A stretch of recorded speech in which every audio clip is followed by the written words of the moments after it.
Is Weddle right about the Ravens? He's absolutely right. He's absolutely right. Last week I had said when you watch the Baltimore Ravens or when you prepare for them, it's like preparing for a service academy because they are so unconventional that a lot of these teams, it's hard to prepare for that type of offensive attack that they present. They're rushing over the past 3 weeks. They're rushing the ball for 220 yards per game. Their time of possession margin is almost 10 minutes more than their opponents. And what does that do? That means instead of getting 9 possessions of the game, now offenses are getting 6 possessions. So think about that. Your margin for error, you basically have to score on almost every possession. Oh, and by the way, they got the best defense in football. Yeah. So that formula right there, I understand the limitations that Lamar Jackson has in the passing game, but when you're able to run the football, control the clock, and then to back you up, you have the best defense in football. Nobody wants to see the type of attack that the Baltimore Ravens are going to bring to the playoffs. I totally agree with you. I think Eric Weddle is right. And I just want to say a couple of things. Okay. Obviously, we talk about their defense. Their defense is big time. And I said this before going into the Chargers game. There was a question mark as to what Lamar Jackson would be able to do. But this defense is top notch. Number one in points allowed, number one in yards allowed, a lead against the run, a lead against the pass. It's a complete package. Don Martindale deserves a lot of credit what he's doing on the defensive side of the ball as a defensive coordinator. I love the fact that they're negotiating a contract extension for John Harbaugh. For some reason, I've always been a fan of this man. I just think that he is a leader of men who knows how to coach, and he deserves a contract extension. I want to say that. Ozzie Newsome approaching his last year as the GM and executive VP. What a way to go out. Because let me tell you something about Lamar Jackson. I want everybody to understand. Okay.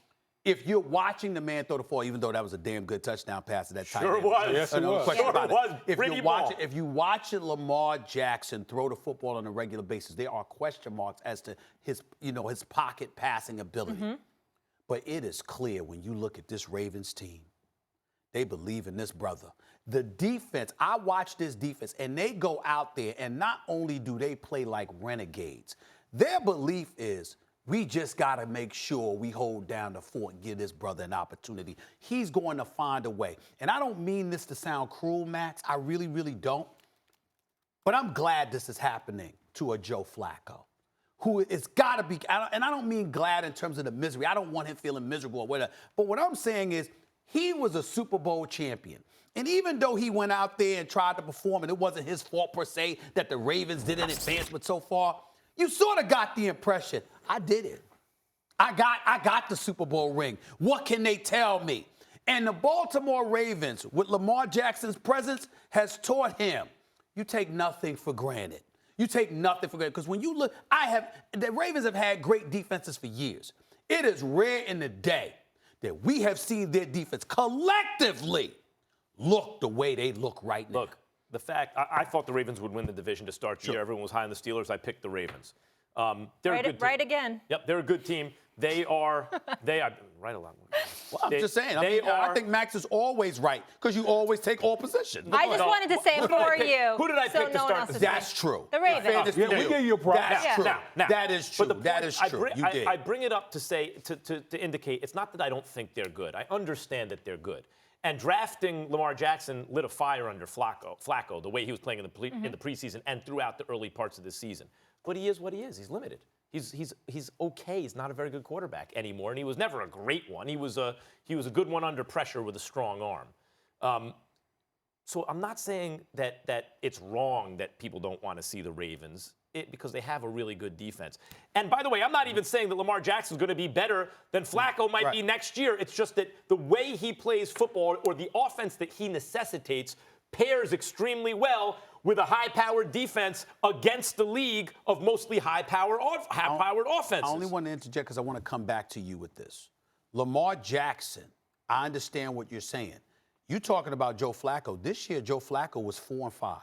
He completed only 61% of his think he's good. passes. He had 12 touchdowns, like 6 interceptions. Joe Flacco wasn't great before he went down. No, he wasn't. No, he was good early. No, and you then he got mean worse and long worse. term though. Lamar Jackson 5-1 now, but next year with the style of his play, defense is figuring it out. We don't know. We'll see in the future. Yes, we don't We'll know see if in the he could be a future. franchise We quarterback know because of right that. now when you play that kind of defense, you need a ball control offense. The kind of offense that he necessitates for the Ravens, Lamar Jackson, pairs well with the defense in a league of high-flying offenses. But I will say this. I wouldn't say that this is the team people don't want to see, because really that's another way of saying that's the best team. I think the Chargers are better. The Chargers can do things on defense, not to the extent that the Ravens can, but they can do things on offense that the Ravens All just right, can't. let's go there. Hold on. I was going to go to the Chargers. I want to answer what he just said. Yeah.